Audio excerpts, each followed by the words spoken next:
آج کا جو ہمارا موضوع ہے وہ ہے علم غیب قرآن و احادیث نبویہ کی روشنی میں۔ عقیدہ علم غیب جو ہے اس کے حوالہ سے چند گزارشات کروں گا۔ دعا کریں کہ اللہ مجھے حق سچ بیان کرنے کی توفیق نصیب فرمائے۔ میرے دوستو بھائیو، قرآن مجید فرقان حمید کی میں نے ایک آیت کریمہ تلاوت کی جس کو اللہ خالق کائنات نے بیان فرمایا کہ وَمَا هُوَ عَلَى الْغَيْبِ بِضَنِينٍ، کہ جو انبیاء علیہم السلام ہے وہ غیب کا علم دینے میں بخیل نہیں، بخل نہیں کرتے۔ اب یہ تھی آیت مقدسہ جس کو میں نے پڑھا۔ اب ذرا میں اس کی وضاحت کی طرف آنے سے قبل آپ کو بتاتا چلوں کہ نبی کسے کہتے ہیں۔ اگر ہم اس کو لغوی طور پر دیکھیں تو نبی کا معنی کیا بنتا ہے؟ نبی نابا ان سے ہے، نابا ان کا معنی کیا ہوتا ہے؟ غیب کی خبریں دینے والا۔ کیا؟ غیب کی خبریں دینے والا۔ اب مجھے بتائیے کہ جو لفظ نبی ہے اس کا معنی تو ہو گیا کہ وہ غیب کی خبریں دینے والا ہے، تو مجھے بتائیے کہ جس نبی کو اللہ نے بنا کر بھیجا وہ غیب سے ناواقف ہے؟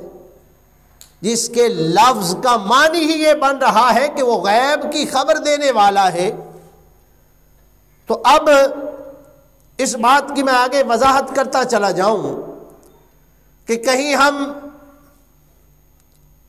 کسی کم علمی کی بنیاد پر اس بات کو سمجھ نہ پائے اور ہمارا معاملہ جو ہے وہ کسی اور طرف نہ چلا جائے۔ تو وہ کیا ہے کہ دیکھیے کہ علم غیب جو ہے تو میں بتاتا چلوں کہ اس کی دو قسمیں ہیں۔ اس کو دو پارٹیشنوں میں ڈیوائیڈ کیا گیا ہے، تقسیم کیا گیا ہے۔ اب وہ کون سی ہیں؟ پہلی قسم ہے ذاتی، یعنی کہ جو علم غیب ہوگا وہ کیا ہوگا؟ وہ ذاتی ہوگا۔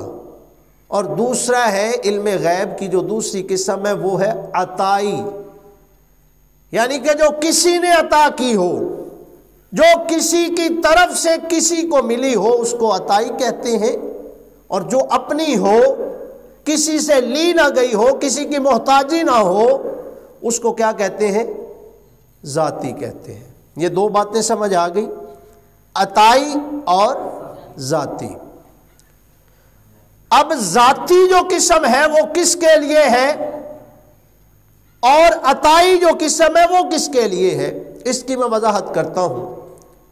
دیکھیے کہ جو ذاتی ہے وہ صرف اور صرف واحد ہستی، ایک ہی ہستی کے لیے ہے جس نے ہر ایک چیز کو پیدا فرمایا، یعنی کہ اللہ رب العزت کی ذات۔ اللہ کے پاس جو غیب ہے وہ کیا ہے؟ وہ ذاتی ہے، کسی کی طرف سے ملا نہیں۔ بولیے، کسی کی طرف سے ملا نہیں، بلکہ یہ اللہ کی طرف سے، اللہ خالق کائنات کی یہ ذاتی قدرت کے اندر، طاقت کے اندر یہ بات موجود ہے کہ اللہ غیب کے علم کو جاننے والا ہے۔ اب یہ تو بات ہوگی ذاتی کی، اور ایک بات ذہن نشین فرما لیجئے، اصلاح کر لیجئے، اگر ایسا ہمارا موقف ہے تو وہ ہم غلط ہیں۔ اگر ایسا موقف نہیں ہے، بلکہ جو بعد میں اس سے میں بات کروں گا، اگر ہمارا وہ موقف ہے تو الحمدللہ ہم حق بجانب ہیں۔ اگر کوئی شخص حضور صلی اللہ علیہ وسلم کے لیے، یعنی کہ اللہ کے سوا کسی کے لیے ذاتی علم غیب مان لے تو وہ دائرہ اسلام سے خارج ہو جائے گا، وہ دائرہ اسلام سے خارج ہو جائے گا۔ سمجھ میں آ گئی بات؟ یہ کوئی بات چھوٹی سی نہیں ہے، معمولی سی نہیں ہے، یعنی کہ ذاتی اگر کوئی بندہ اس بات پہ بحث کرے، ڈٹ جائے کہ اللہ کے سوا جو ہے وہ کسی اور کے پاس بھی ذاتی علم غیب ہے، تو یہ غلط بات ہے۔ اور عطائی جو ہے وہ اللہ اپنے کسی بھی بندے کو رب العالمین جس بھی چیز کو عطا فرما دے، جس کو بھی منتخب فرما لے، جس کو بھی چن لے اور عطا فرما دے، تو یہ عطائی علم ہوگا جو اللہ کی طرف سے اپنے کسی بھی بندے کو رب العالمین عطا کرتا ہے، اس کو عطائی کہتے ہیں۔ یہ باتیں دونوں سمجھ میں آ گئی، ذاتی کسے کہتے ہیں اور عطائی کسے کہتے ہیں۔ اب مجھے بتائیے ایمانداری سے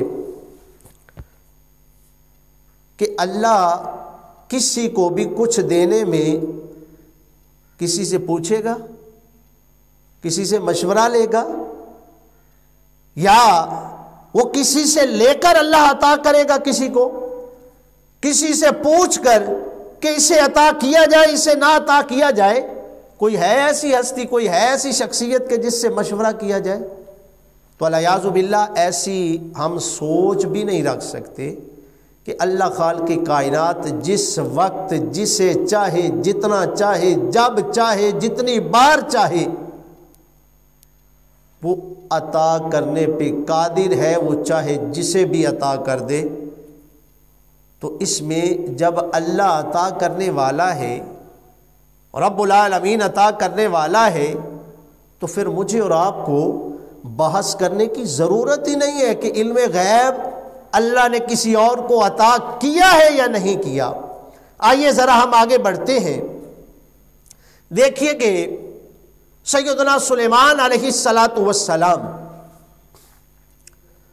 آپ کا لشکر جا رہا ہے، سورۃ النمل کو اٹھا کے دیکھیے، قرآن کا حصہ ہے، تو سورۃ النمل کو پڑھیے، یعنی کہ نمل کہتے ہی چونٹی کو ہے، ٹھیک ہے؟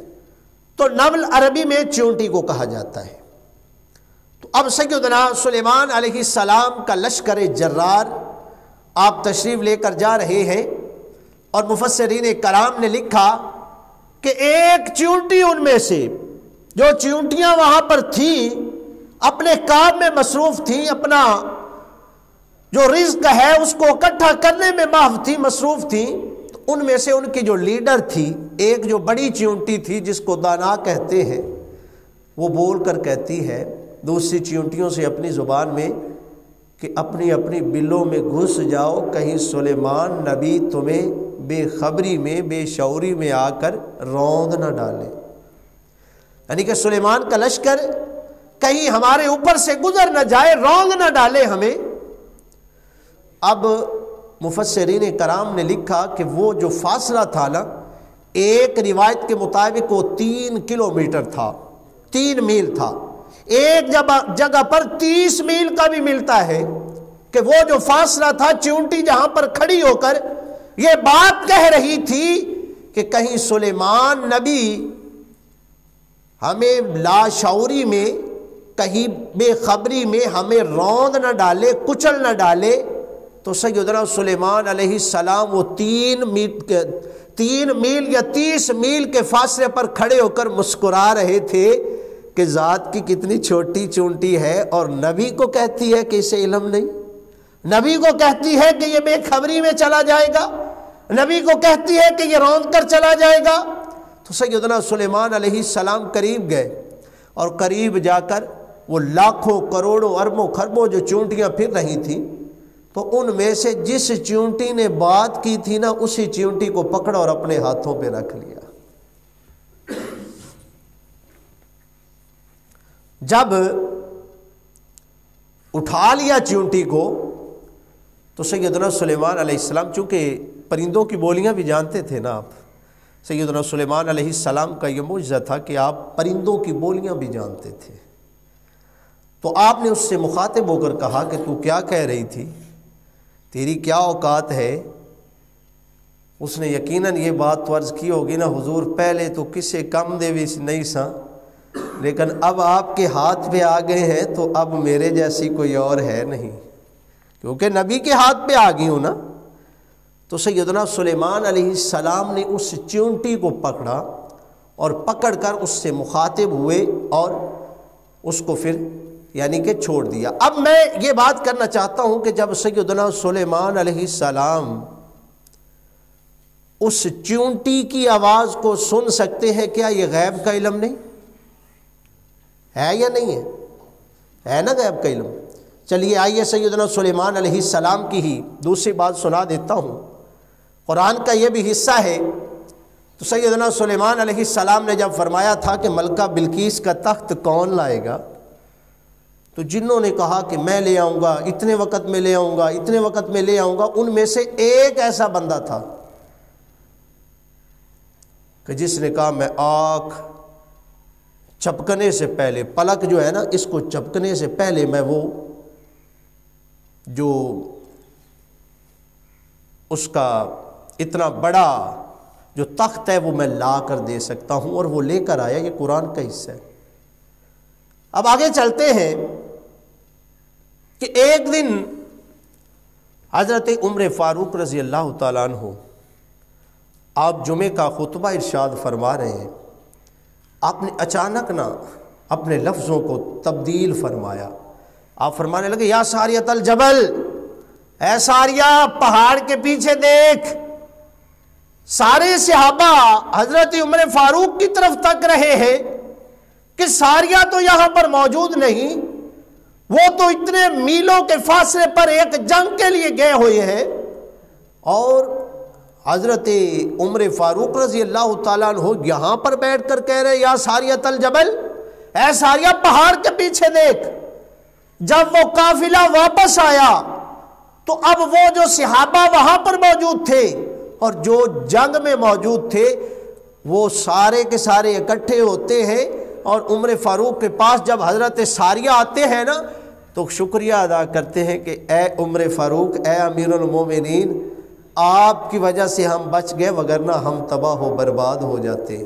آپ کی اگر آواز نہ پہنچتی، وہ صحابہ قسم کھا کے کہتے ہیں کہ فلاں وقت پہ فلاں ٹائم تھا، فلاں دن تھا، ہم نے حضرت عمر فاروق کی اس آواز کو سنا، حالانکہ ہمارے اوپر لشکر جو تھا وہ پہاڑ کے پیچھے سے چڑھائی کرنے والا تھا، تو حضرت عمر فاروق کی آواز پہنچی تو ہم نے ان کے اوپر غلبہ پا لیا۔ جناب عمر نبی تو نہیں ہے نا؟ مجھے ایمانداری سے بتائیے، اگر غلام کا یہ عالم ہے تو پھر آقا کا کیا عالم ہوگا؟ اگر غلام اتنا تک سکتا ہے تو پھر آقا کا کیا عالم ہوگا؟ اب ذرا آگے بڑھیے۔ سیدنا موسیٰ علیہ السلام، آپ کے حوالہ سے آتا ہے، آپ نے کتنی مرتبہ اللہ سے عرض کی کہ لن ترانی، اللہ سے کہا تھا نا کہ مولا مجھے اپنا آپ دکھا دے، قال ربی ارینی، مجھے اپنا آپ دکھا دے، تو پھر اللہ نے کیا فرمایا؟ لن ترانی موسیٰ، تو ہرگز مجھے نہیں دیکھ سکتا۔ اور دیکھیے کہ سیدنا موسیٰ کلیم اللہ جب بار بار کہتے رہے، فرمایا جاؤ طور کے پہاڑ پہ جاؤ، وہاں پر جاؤ اور جلوہ یار کو تکو، تو مفسرین کرام نے لکھ کر فرمایا کہ ایک تجلی پڑی نا، جلوہ یار کی ایک تجلی پڑی تو 40 دنوں تک بے ہوش پڑے رہے، 40 دنوں تک بے ہوش پڑے رہے۔ اور یہ ایک تجلی کا عالم تھا جس کو پوری کو تجلی کو دیکھ بھی نہیں پائے تھے، کہ حضرت موسیٰ علیہ السلام فرماتے ہیں کہ میری اتنی نظر تیز ہو گئی کہ 30 فرسخ کے فاصلے پر، ایک فرسخ جو ہے نا اس میں کم سے کم 10 میل ہوتے ہیں، اور آپ فرماتے ہیں کہ 30 فرسخ کے فاصلے پر کالی رات میں کالی چونٹی کے چلنے کو بھی میں دیکھ لیا کرتا تھا۔ اب ایمانداری سے بتائیے، آپ خود سمجھدار ہیں کہ جس جناب موسیٰ علیہ السلام نے ایک تجلی کو دیکھا تھا، ان کی آنکھ کا تو یہ عالم تھا، جس نبی نے اپنے سونے رب کو دیکھا اس کی آنکھ کا کیا عالم ہوگا؟ میں کوئی بات سمجھا سکا؟ کہ اب جو ایک تجلی دیکھ کر 30 فرسخ کے فاصلے پہ دیکھ لیتا ہے، تو مجھے بتائیے کہ جو کل کائنات کا مختار نبی ہے تو اس کی آنکھ کا کیا عالم ہوگا، اس کے آنکھ کا کیا مقام ہوگا۔ آپ فرمایا کرتے تھے، یہ بخاری کی حدیث سے پاک ہے، آپ فرماتے تھے کہ اپنی صفوں کو درست فرما لیا کرو، اچھی طرح سے صفوں کو درست فرما لیا کرو۔ تو صحابہ نے عرض کی، یا رسول اللہ کیا آپ ہمیں پیچھے سے بھی دیکھتے ہیں؟ تو آپ فرماتے ہیں واللہ لا یخفا علی رکوعکم ولا سجودکم ولا خشوعکم ولا خضوعکم۔ آپ فرماتے ہیں کہ مجھے اس پیدا کرنے کے والے کی قسم، اللہ کی قسم اٹھا کر آقا دو سرا فرما رہے ہیں، آپ نے فرمایا کہ لا یخفا، مجھ پر مخفی نہیں ہے، مجھ پر مخفی نہیں ہے، مجھ پر پوشیدہ نہیں ہے، میری آنکھوں سے اوجھل نہیں ہے۔ کیا؟ علیہ رکوعکم، تمہارے رکوع بھی اوجھل نہیں، ولا سجودکم، تمہارے سجدے بھی اوجھل نہیں، ولا خشوعکم، تمہارا خشوع بھی اوجھل نہیں، ولا خضوعکم۔ جو خشوع اور خضوع اس کو کہتے ہیں کہ جو لذت بندے کو نماز کے اندر حاصل ہو رہی ہوتی ہے، جو اللہ کے ساتھ بندہ باتیں کر رہا ہوتا ہے، اور نمازی کو جو لذت وہ ایمان کی تقویت کی وجہ سے حاصل ہوتی ہے، اس کو خشوع اور خضوع کہا جاتا ہے۔ جو صرف وہ بندہ جانتا ہے جو وہ کام کر رہا ہوتا ہے، جو پڑھ رہا ہوتا ہے، اس کو اس لذت کا پتہ ہوتا ہے۔ میرے آقا قسم کھا کر کہتے ہیں کہ ارادہ تمہارے دلوں میں ہوتا ہے، خشوع اور خضوع تمہارے دلوں میں ہوتا ہے۔ میں محمد عربی اس کو بھی تکا کرتا ہوں۔ آئیے بخاری کی حدیث پاک دوسری بھی عرض کر رہا ہوں۔ میرے لجپال آقا صلی اللہ علیہ وسلم ایک دن نماز پڑھا رہے ہیں، آپ نے آسمان کی طرف تکا، صحابہ پیچھے نماز پڑھ رہے ہیں، کہا کہ شاید کوئی آج نیا حکم آ گیا ہے کہ جیسے حضور نماز پڑھا رہے ہیں۔ آپ صلی اللہ علیہ وسلم کی وہ ہر ایکٹیویٹی کو دیکھ رہے تھے صحابہ، تو آپ صلی اللہ علیہ وسلم نے ہاتھ کو اوپر اٹھایا، بخاری کی حدیث ہے، ہاتھ کو اوپر اٹھایا اور پھر اچانک ہاتھ کو نیچے کر لیا۔ اب کریم آقا صلی اللہ علیہ وسلم نے جب نماز کو مکمل فرما لیا نا، تو صحابہ نے رہا نہ گیا، عرض کی کہ یا رسول اللہ علیہ وسلم فدا کا امی وابی کا، یا رسول اللہ، یا رسول اللہ آپ پر ہمارے ماں باپ قربان ہوں، یہ کیا معاملہ تھا، یہ کیا ماجرا تھا، یہ کیا قصہ تھا کہ آپ نے اچانک ہاتھوں کو بلند کیا پھر نیچے لے کر آ گئے؟ آپ صلی اللہ علیہ وسلم فرماتے ہیں کہ میرے سامنے جنتی جو پھل تھے وہ اللہ نے کر دیے، وہ جنتی پھلوں کو میں دیکھ رہا تھا، بلکہ میرا ہاتھ جو تھا وہ جنتی پھل تک پہنچ گیا۔ مجھے بتائیے یہ دیوار ہے نا، دیوار ہے، تو اب مجھے کیا پتہ بھی دیوار کے پیچھے کیا چل رہا ہے، مجھے کیا پتہ دیوار کے اوپر کیا چل رہا ہے، کیا ہو رہا ہے، کسی کو پتہ ہے، نظر آ رہے؟ تو اب اگر کوئی ہاتھوں کو اوپر کر کے یہ فرما رہے کہ بلکہ میرا ہاتھ جو تھا اس پھل کو لگ چکا تھا، اور میں نے واپس اس لیے کر لیا کہ میں اگر وہ جنتی پھل لے کر آ جاتا، اگر تم ساری زندگی بھی کھاتے رہتے تو وہ ختم نہ ہوتا۔ اب اگلی حدیث پاک یہ بھی بخاری کی ہے، ہر بندہ بخاری کا حوالہ مانگتا ہے نا، تو اللہ کے کرم سے بخاری اور مسلم سے ہی میں آپ کو حوالے جو ہے روایات وہ عرض کر رہا ہوں۔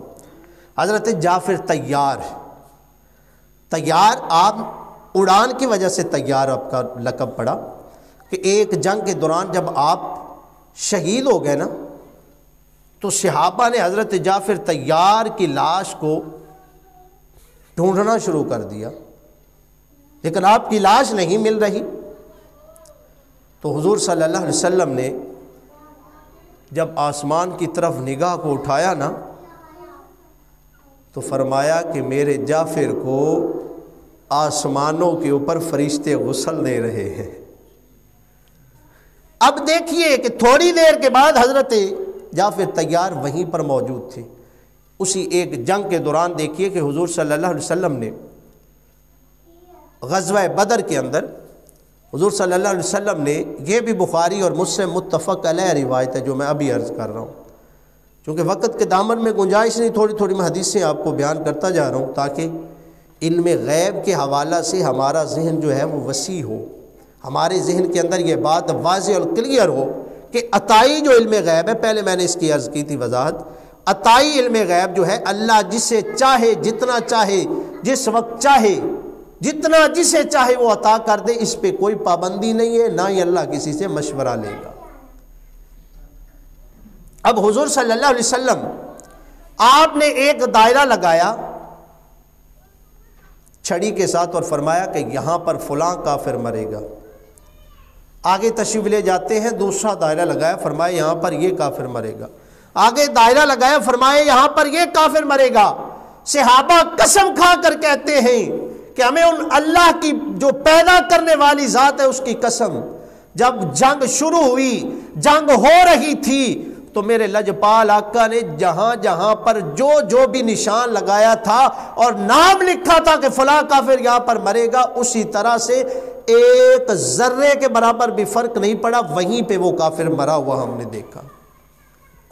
اور آپ نے ایک اگلی حدیث پاک آپ نے فرمایا کہ ان کو اس کنویں کے اندر پھینک دو۔ جب پھینک دیا گیا تو آپ صلی اللہ علیہ وسلم کھڑے ہو کر مخاطب ہوئے اور فرمایا تمہیں کہا نہیں تھا، واضح و نصیحت نہیں کی تھی؟ ان سے باتیں کرنے کہ جناب عمر فاروق عرض کرنے لگے یا رسول اللہ کیا یہ سنتے ہیں؟ حضور نے فرمایا جب یہ مر جاتے ہیں نا تو ان کی سماعت پہلے سے بھی زیادہ تیز ہو جاتی ہے۔ مجھے بتائیے اگر مردے کی سماعت تیز ہو جاتی ہے تو پھر نبی کا کیا عالم ہوگا؟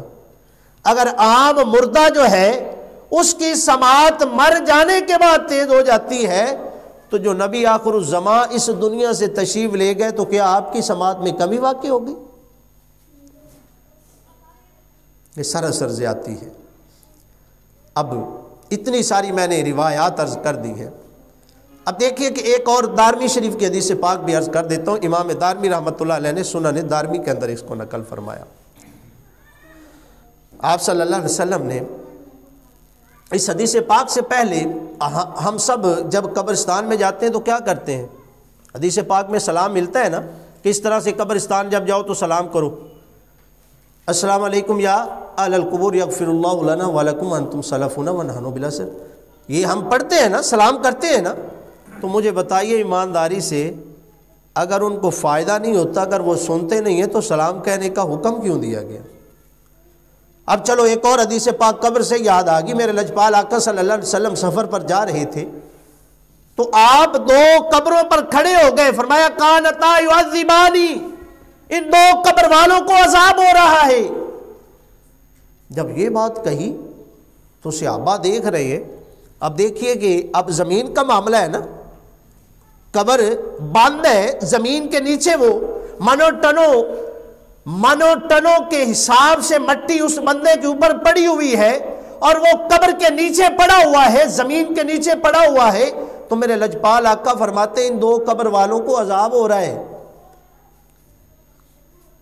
اب اس کا علاج بھی بتایا، آپ بھی یاد رکھیے جب بھی قبرستان جائیں یہ اگربتی وغیرہ ان سے کوشش کیا کریں کہ اجتناب کیا کریں، اس کی بجائے آپ پھول کی پتیاں ہیں یا دوسرے یہ درخت کی سبز جو شاخیں ہیں نا، یہ حدیث پاک سے ہمیں ملتی ہیں کہ حدیث پاک میں، اسی حدیث پاک میں حضور نے فرمایا کہ دو ٹہنیاں لے کر آؤ، دو سبز شاخیں لے کر آؤ، ایک اس کی قبر پہ رکھ دی، ایک دوسرے کی قبر پہ رکھ دی۔ حضور نے فرمایا جب تک یہ تر و تازہ رہیں گی، سبز رہیں گی، یہ اللہ کا ذکر کرتی رہیں گی اور ان کے عذاب میں کمی واقع ہو جائے گی۔ اگلی بات کو سنیے، پتہ نہیں حضور سے ان کی ملاقات بھی ہوئی تھی یا نہیں ہوئی تھی، اب حضور نے وجہ بھی بتا دی کہ ان کو عذاب کس وجہ سے ہو رہا تھا۔ اب ایک بندے سے واقفیت ہی نہیں، یار اس کے بارے میں مجھے کیا پتا، اس کے بارے میں مجھے کیا پتا کہ وہ کیا کرتا ہے اور کیا نہیں کرتا۔ حضور صلی اللہ علیہ وسلم نے فرمایا کہ ان دونوں میں سے ایک جو تھا یہ چغلیاں کیا کرتا تھا، غیبت کیا کرتا تھا، اس وجہ سے عذاب میں مبتلا ہے، اور دوسرا اپنے پیشاب کے چھینٹوں سے نہیں بچتا تھا، اس وجہ سے ان دونوں قبر والوں کو عذاب ہو رہا ہے۔ اب یہ کیا تھا؟ یہ علم غیب ہے یا نہیں ہے؟ تسی آپ پہ داس چھوڑو یار، علم غیب ہے نا یہ یا نہیں ہے؟ علم غیب مرنے کے بعد کسی کی خبر دینا یہ علم غیب نہیں؟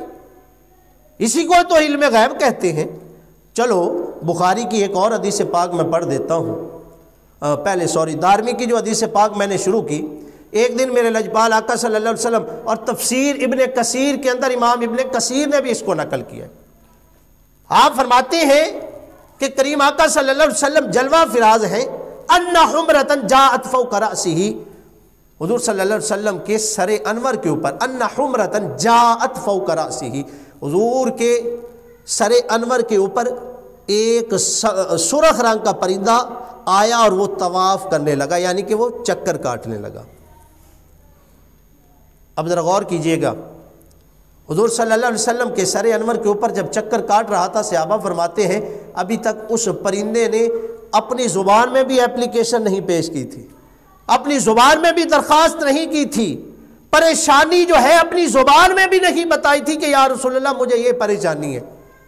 ابھی صحابہ فرماتے ہیں کہ ہم نے اس کی چلانے کی آواز بھی نہ سنی، چیخنے کی آواز بھی نہ سنی، لیکن میرے لجپال آقا صلی اللہ علیہ وسلم فرمانے لگے کہ میرے صحابہ بتاؤ کہ اس کا دل کس نے توڑا ہے؟ تو حدیث پاک کے لفظ فجاء رجل من القوم، تو صحابہ میں سے ایک صحابی کھڑے ہو گئے اور عرض کرنے لگے یا رسول اللہ علیہ وسلم میں نے اس پرندے کے انڈوں کو اٹھایا ہے۔ اب آپ سوال کریں گے، آپ کے ذہن میں یہ بات جا سکتی ہے کہ اگر حضور کو پتہ تھا تو خود ہی کھڑے کر لیتے، بنتا ہے نا یہ بھی سوال کہ حضور کو پتہ تھا تو خود ہی کھڑے کر لیتے، ہم بھی فلاں کھڑے ہو جاؤ، تو نے کیوں انڈے چرائے ہیں؟ لیکن مجھے بتائیے نا کہ جب سیدنا موسیٰ علیہ السلام کے ہاتھ میں عصا مبارک تھا تو اللہ نے کیوں پوچھا کہ موسیٰ تیرے ہاتھ میں کیا ہے؟ کیا اللہ کو نہیں پتا تھا؟ چلو اگلی بات کر لیتے ہیں کہ جب فرشتے یہاں سے جاتے ہیں تو رب العالمین سوال کرتا ہے فرشتوں کہاں سے آئے ہو؟ کیا اللہ کو علم غیب نہیں؟ کیا اللہ نہیں جانتا؟ یہ سوال کر لینا علم کی نفی کا تقاضا نہیں ہے، یہ ہماری جہالت کا تقاضا ہے۔ سوال کر لینا علم کی نفی نہیں ہے، یہ علم کی نفی نہیں ہے۔ اگر علم کی نفی ہے تو مجھے بتائیے کہ رب العالمین نے جو سوال کیا اس کے بارے میں آپ کیا کہیں گے؟ اس کے بارے میں آپ کا کیا خیال ہوگا؟ تو اس لیے حضور صلی اللہ علیہ وسلم نے اس پرندے کی آواز ابھی نکلی نہیں کہ آپ نے پہلے اس کی پریشانی کو دور کر دیا۔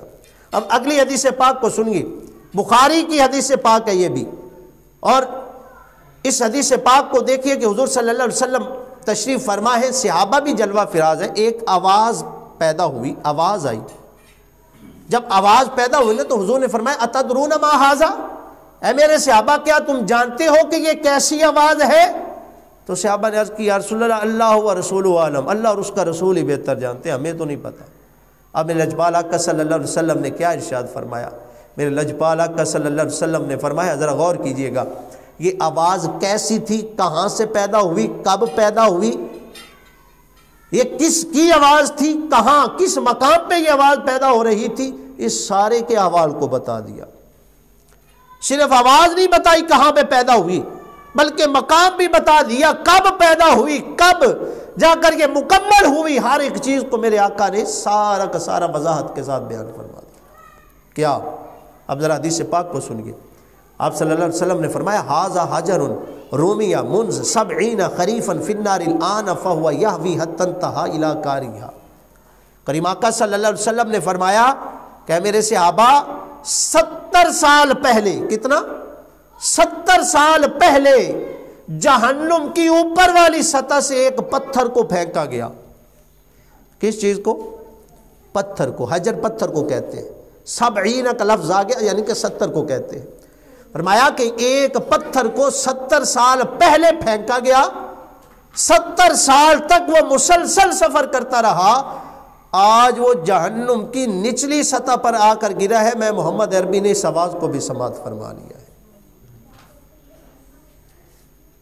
حاضر و ناظر و نور و بشر و غیب کو چھوڑ، شکر کر وہ تیرے عیبوں کو چھپائے ہوئے ہیں، شکر کر وہ تیرے عیبوں کو چھپائے ہوئے ہیں۔ اس لیے میرے دوستو بھائیو، یہ پہلی جو بات تھی وہی دوبارہ دہراؤں گا، عطائی اور ذاتی۔